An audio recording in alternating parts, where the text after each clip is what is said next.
Very good morning, all of you. Mm, we are going to start second unit in compiler design today.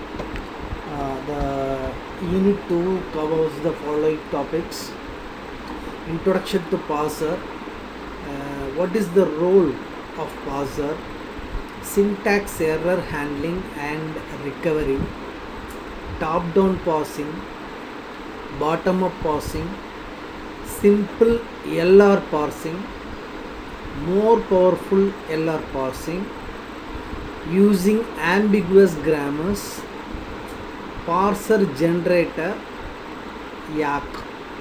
So these are the topics we are going to discuss in unit 2. In today's class we are going to see the introduction of parser. Parser, what is a parser? Parser is actually a compiler or a program that is used to break the data into smaller elements coming from the lexical analysis phase. So we are now in second phase. We have seen in compiler design first unit we have discussed about various phases of compiler. In that the first phase is lexical analysis, second is syntax analysis. So now in second unit we are going to discuss the syntax analysis. So in syntax analysis the parser is involved. Parser is a compiler that is used to break the data into smaller elements coming from the lexical analysis phase. So this takes the output of lexical analysis phase as input. A parser takes input in the form of sequence of tokens. So the output of lexical analysis phase will be in the form of sequence of tokens. So that is why the parser takes the input in the form of sequence of tokens, and the parser produces output in the form of parse tree. So it takes input in the form of sequence of tokens and produces the output in the form of parse tree. So the parser generates the parse tree.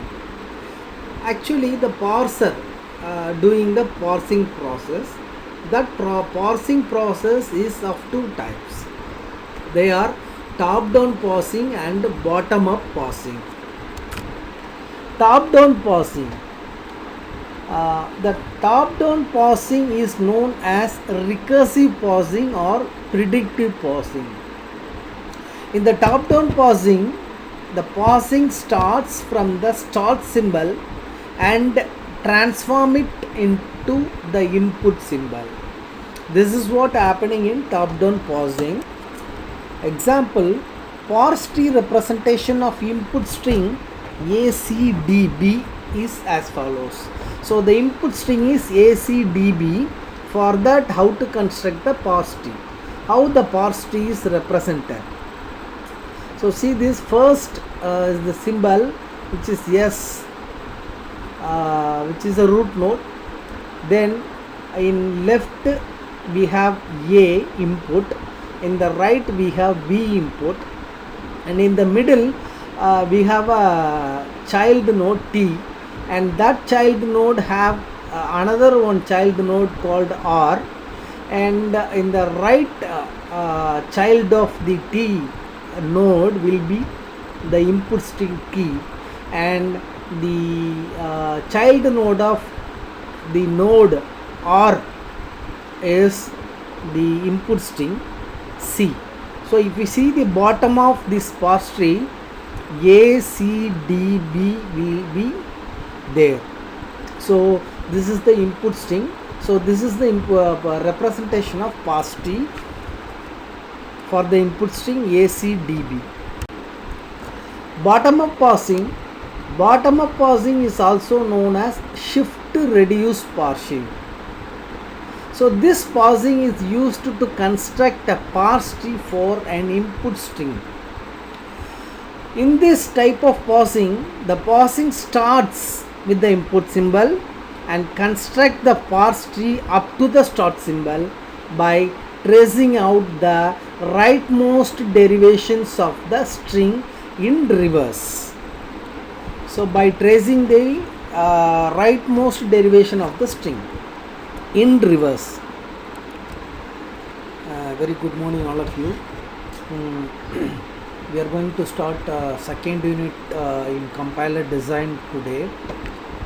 The unit 2 covers the following topics: introduction to parser, what is the role of parser, syntax error handling and recovery, top-down parsing. So parse tree representation of the input string id store id is as follows. id store id is the first step. id store id is the identifier, id store id, and it is coming from the bottom. So second stage, the id will be replaced by f. So second stage will be f store id and f will be having id.